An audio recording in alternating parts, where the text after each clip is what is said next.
அருமை தமிழர்களே, அன்பான வணக்கங்கள். ஒருத்தர் வேலையே இல்லை அப்படின்னு கவலைப்பட்டுக்கிட்டே இருந்தார். வீட்டு வாசலில் உட்காந்து காலையில் கன்னத்தில் கை வச்சு யோசிச்சுக்கிட்டு இருந்தார். வீட்டு வாசலுக்கு முன்னால் ஒரு குப்பை கூடை ஒன்று வச்சுருக்கிறாங்க. ஒருத்தர் அங்கேருந்து வந்தார். அவர் தோளில் ஒரு சாக்கு பை ஒன்று போட்டிருக்கிறார். அந்த குப்பை கூடையில் இப்படியே இருக்கிறாரு. என்னென்னலாம் தேவையில்லாத உடஞ்சி போனது, அப்புறம் பழைய பாட்டிலு, பிளாஸ்டிக்கு எல்லாம் அதில் இருக்குது. அந்த உடஞ்சி போன அந்த பிளாஸ்டிக் எல்லாத்தையும் எடுத்து அவர் சாகி இதில் போட்டுக்கிட்டார், தன்னோட சாக்கு மூட்டையில் போயிட்டார். அப்புறம் கொஞ்ச நேரம் கழித்து ஒரு பசுமாடு ஒன்று வந்து அப்படியே எட்டி எட்டி பார்த்து அதில் அது திங்குற மாதிரி ஏதாவது இருக்கான்னு பார்த்தது. அப்புறம் எதையோ மேஞ்சுது, அதுலேருந்து எடுத்து அது தின்னுட்டு அது போச்சு.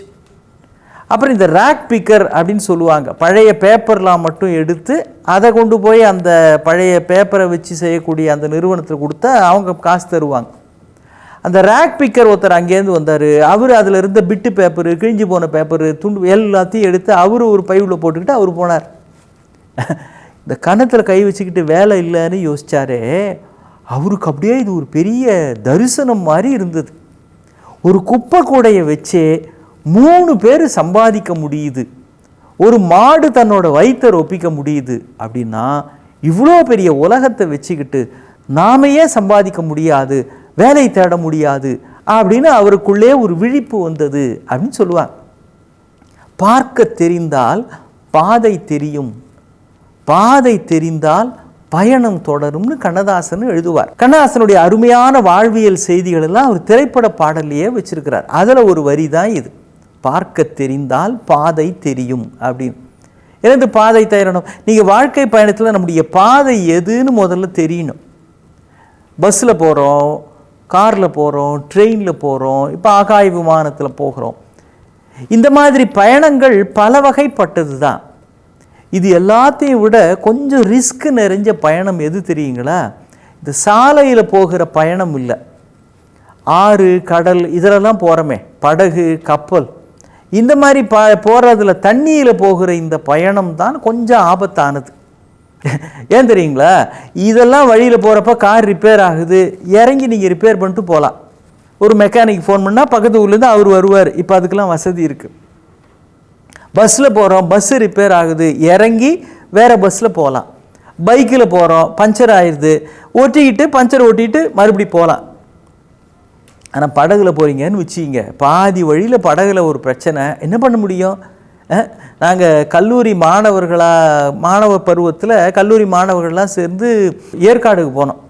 அங்கே ஒரு பெரிய ஏரி ஒன்று இருக்குது, அதில் படகு சவாரி போகலாம். நாங்கள் பஸ்ஸில் இங்கேருந்து ஏற்காட்டுக்கு பஸ்ஸில் போயிட்டோம். அங்கே போனால் அந்த படகு ஓட்டுறதுக்கு அந்த டிரைவரை காணோம்.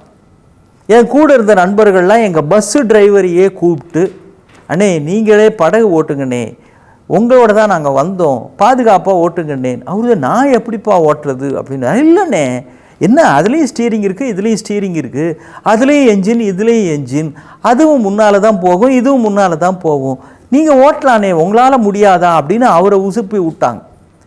அவரு சரின்னு படகு எடுத்துட்டார். படகுல எல்லாம் உட்காந்துக்கிட்டு போயிட்டே இருக்கிறோம். பாதி நடு ஏரியில் போனவுடனே படகு ரிப்பேர் ஆகி போச்சு. எங்களுக்கெல்லாம் ரொம்ப டென்ஷன் ஆகி போச்சு. என்னடா டிரைவரும் புதுசு, இந்த இடத்துல வந்து பாதியில் நின்று போச்சே, அவசரப்பட்டுட்டோமே, இவரை படகு எடுத்துகிட்டு போகலாம் அப்படின்னு சொன்னது பாதியில் வந்து நடு மேல் இருந்தது. அப்போ டிரைவர் உடனே திரும்பி சொல்கிறாரு, அன்பார்ந்த மாணவர்களே பயப்படாதீங்க, நான் இந்த ஏரிக்கு ஏற்கனவே வந்திருக்கிறேன் ஒரு தடவை, இந்த இடத்துல தான் இந்த ஏரி 500 அடி ஆழம் அப்படின்னு அந்த நேரத்துக்கு ரொம்ப தேவையான அந்த தகவலை வேற சொல்லி ஏற்கனவே பயந்து போயிருந்த எங்கள் பயத்தை இன்னும் அதிகமாக்கிட்டார். ஏரியில், கடலில், ஆறில் போகிறப்பெல்லாம் இதுதான் சிக்கல். வழியில் ஏதாவது பிரச்சனையாச்சுன்னா ஒன்றும் பண்ண முடியாது. வாழ்க்கை பயணம் அப்படிங்கிறதும் இதே மாதிரி தான். ஆனால் ஒரு விஷயத்தை புரிஞ்சுக்கணும், இந்த உலகத்திலேயே ஒவ்வொரு மனிதன், நாம் எல்லாருமே ஒரு மிகப்பெரிய ஆபத்தான பயணம் பண்ணியிருக்கிறோம் தெரியுங்களா? அந்த மாதிரி ஆபத்தான பயணம் யாருமே எப்பொழுதுமே செய்ய முடியாது. அப்படி ஒரு பயணத்தை நம்ம எல்லாம் பண்ணிட்டு தான் பிறந்திருக்கிறோம். எது தெரியுங்களா? தாயின் கருவறையில் நம்ம குழந்தையாக இருந்தப்போ அந்த கருவறையிலிருந்து தாயினுடைய பிறப்பு வாசல் வரைக்கும் வந்து நாம் பிறந்தமே, அது ஒரு 7 சென்டிமீட்டர் நீளம்ன்றாங்க. உலகத்திலேயே ஆபத்தான பயணம் அப்படின்னா அதுதான். அந்த 7 சென்டிமீட்டர் தூரத்தை நாம் கடந்து தான் இந்த பூமியிலே வந்து பிறந்திருக்கிறோம். நான் சொல்கிறது இயற்கை முறையிலே பிரசவம் நடந்து பிறந்த குழந்தைகளுக்கு மட்டுமே பொருந்தும். இந்த செயற்கை முறையில் சிசேரியன் அது கிடையாது. இயற்கையாக பிறந்த நார்மல் டெலிவரின்றமே அவங்களுக்கு தான் பொருந்தும் இது. அப்படி பிறந்தவர்கள் நாம். ஏன் அந்த நேரத்தில் நாம் செய்கிற அந்த தூரம், அந்த பயணம் இருக்கிறதே, அப்போ நம்ம கிட்டக்க எந்த விதமான பாதுகாப்பு கருவியும் இல்லை. எப்படி பயணம் செய்யணும் அப்படின்ற முன் அனுபவமும் இல்லை. எங்கே புறப்பட்டு எங்கே செல்லுகிறோம் அப்படின்ற பிரஜையும் நமக்கு கிடையாது. இது எதுவுமே இல்லாமல் வருகிற வழியும் இருட்டான வழி. இது எதுவுமே தெரியாமல் அந்த நேரத்தில் அந்த பயணத்தை மிக வெற்றிகரமாக நாம் செய்தோம் என்பதற்கான அடையாளம்தான் இன்றைக்கு நான் பேசிக்கொண்டிருப்பதும் நீங்கள் கேட்டுக்கொண்டிருப்பதும். அதையே செஞ்சு முடிக்கிற பொழுது இந்த வாழ்க்கை என்கிற பயணம் என்ன அவ்வளவு கஷ்டமான ஒன்றாகவா இருக்கும்? ஒரு புகழ்பெற்ற திரைப்பட வசனம் உண்டு, எவ்வளவோ பார்த்தாச்சு இது சமாளிக்க மாட்டோமான்னு அப்படின்னு வரும் இல்லைங்களா?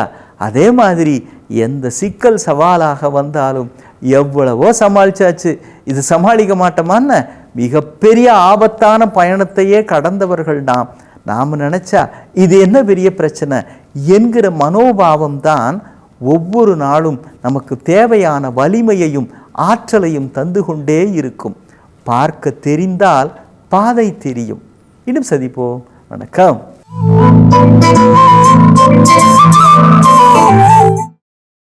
இன்னும் பல வீடியோக்களை காண சன் லைஃப் சேனலை சப்ஸ்கிரைப் பண்ணுங்க.